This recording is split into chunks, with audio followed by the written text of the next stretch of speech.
Nous retrouvons Christophe Bourdageau, fondateur de Isobourse. Bonjour Christophe. Bonjour Anne-Laure, bonjour à tous. Je rappelle que tous vos choix d'investissement sont réalisés sur la base d'un logiciel d'algorithme. Est-ce que vous pouvez juste en introduction nous expliquer en quelques mots à quoi cela consiste ?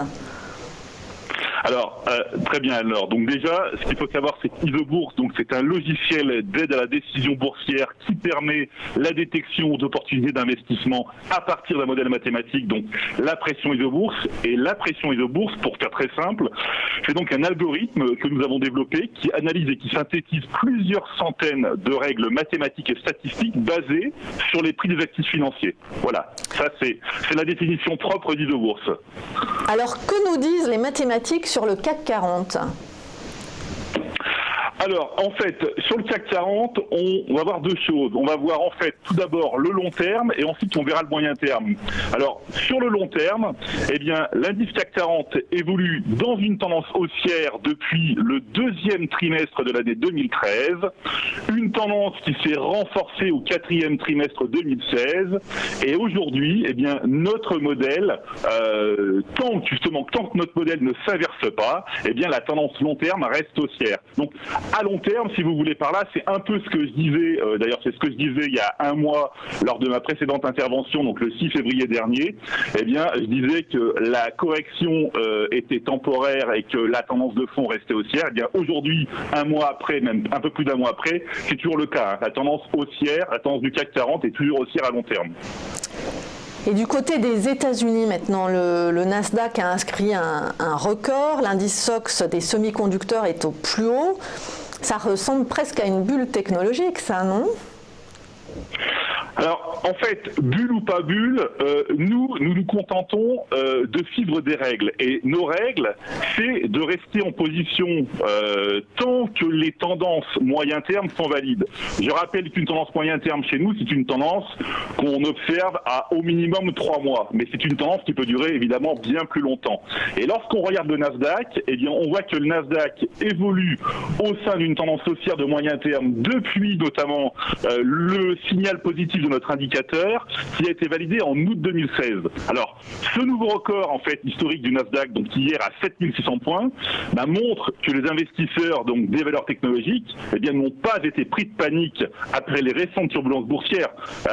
Et en fait, il y a une chose qui est importante à savoir, c'est que statistiquement, les actions technologiques et notamment, on va dire les semi-conducteurs, on pourrait même dire les valeurs cycliques, sont en principe les valeurs les plus recherchées dans les périodes de remontée de taux d'intérêt.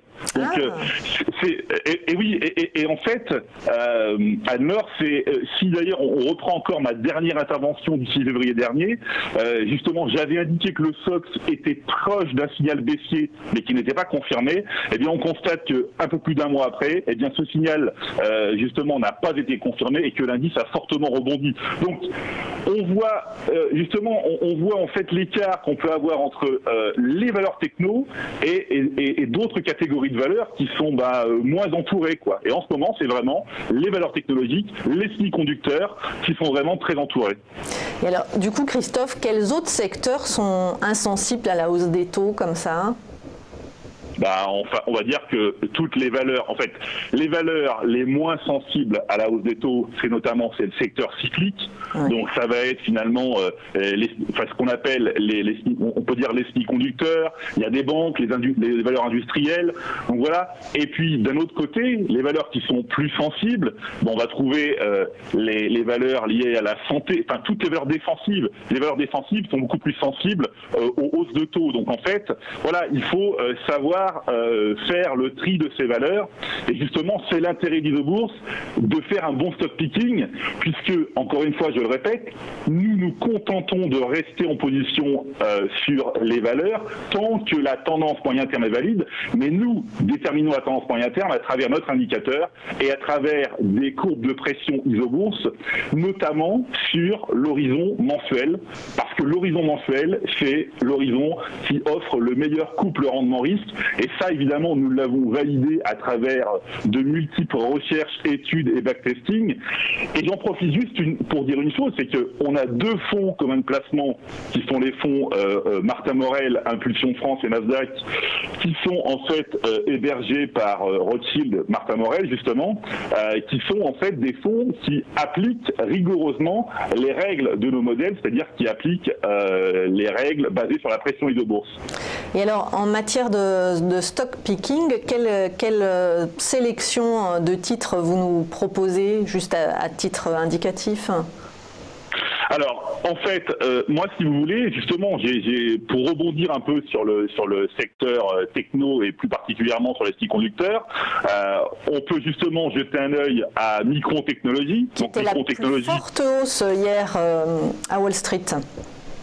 C'est ça, exactement. C'est ça exactement, Anne-Laure, parce qu'en fait, je crois qu'il y a une recommandation de Nomura en fait sur Micron Technology qui a réévalué l'objectif de manière très importante. Alors, juste une chose, c'est que nous, eh bien, en fait, on est en position sur Micron Technology depuis déjà septembre 2016, notamment lorsque notre indicateur est repassé haussier à moyen terme. Et aujourd'hui, même si le titre effectivement a beaucoup monté, eh bien, tant que notre indicateur ne se renverse pas, nous n'avons aucune raison de quitter le navire, donc nous n'avons aucune raison de solder cette position, donc on la conserve en portefeuille. C'est une valeur du fonds Martin Morel Impulsion Nasdaq, et j'en profite juste pour dire une chose, c'est que le fonds Martin Morel Impulsion Nasdaq progresse de près de 8% depuis le début de l'année. Voilà.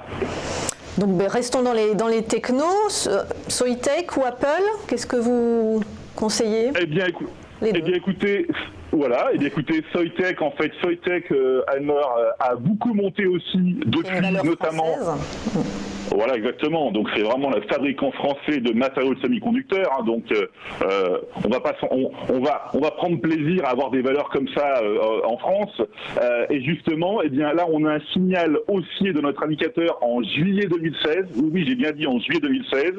La valeur a gagné 350% depuis notre signal. Ça fait mais là aussi, en fait, oui, ça fait rêver. Mais là aussi, si vous voulez par là, on ne change pas notre fusil d'épaule. On garde cette valeur en portefeuille et on va la garder tout au long que la tendance restera valide, c'est-à-dire que tant que les courbes de pression iso-bourse ne se retourneront pas à la baisse. Donc, encore une fois, ce qui est très important dans ce que nous faisons, c'est que nous sommes déjà d'une part très rigoureux, mais nous sommes également patients. Donc en fait, et là, une valeur comme Soitec, eh bien, si on veut avoir des valeurs comme ça en portefeuille, il faut savoir être très patient, mais surtout, il faut savoir faire la part des choses. 50% de hausse, on a quand même presque envie de vendre. C'est très oui, mais alors, oui, je comprends Anne-Laure, mais ce qui est aussi intéressant, c'est de comprendre que nous, de notre côté, nous n'avons pas en fait la prétention de pouvoir prédire le futur. C'est pour ça qu'une valeur comme Soitec, lorsqu'on l'intègre en portefeuille, on va l'intégrer et on va pas y mettre 10-15% sur cette valeur, on va y mettre 2% peut-être maximum. Et cette valeur, en fait, finalement, on ne cherche pas à être systématiquement gagnant parce que lorsqu'on l'achète, lorsqu'on l'ouvre, lorsqu'on la met en portefeuille, on ne sait pas finalement ce qui va arriver. Mais simplement, on se contente de suivre nos règles et on garde la valeur tant que la tendance est valide. Donc c'est pour ça qu'en fait, finalement, on va se retrouver avec des valeurs qui vont avoir des très fortes hausses en portefeuille et celles-ci, on va les laisser monter et d'autres valeurs, et finalement, qui vont moins bien se comporter mais qui vont rapidement sortir de nos portefeuilles parce que les tendances, eh bien, ne sont pas valides. Est-ce que Apple a le même parcours que Soitec dans votre portefeuille ? Alors, Apple n'a pas le même parcours que Soitec si on la regarde sur les derniers mois, parce qu'en fait, par exemple, on prend là où notre indicateur s'est retourné en octobre 2016. Bon là, octobre 2016, Apple a gagné 60%. Enfin, je parle pas d'Apple depuis des années, je parle là de... Voilà, c'est ça. Mais là, je parle d'Apple sur notre dernier signal. Et là, aujourd'hui, Apple, eh bien, quand on regarde notre modèle, les courbes de pression iso-bourse sont toujours positives. On n'a donc aucune raison de sortir Apple en portefeuille. On conserve donc Apple. Enfin, dernière valeur, on sort des valeurs techno et on rentre dans la distribution avec Carrefour.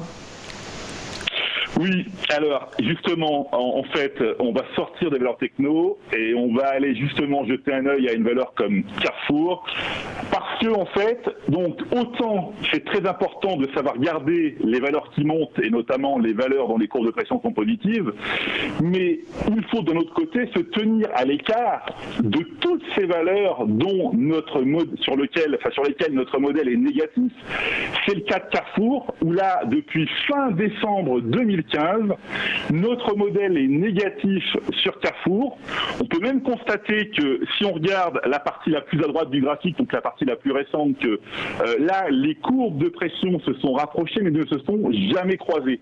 Donc voilà, sur la côte parisienne, il y a beaucoup de valeurs qui ont des configurations comme ça. J'aurais pu citer Technicolor et bien d'autres valeurs, mais il faut faire très attention en fait. Et justement, c'est tout là l'intérêt d'un bon stock picking, de savoir se tenir à l'écart de ces valeurs dont les courbes, plutôt dont la tendance moyen terme que nous déterminons par nos courbes de pression, mais est baissière. Donc ça, c'est très important. Merci beaucoup Christophe Bourdageau, fondateur de Isobourse.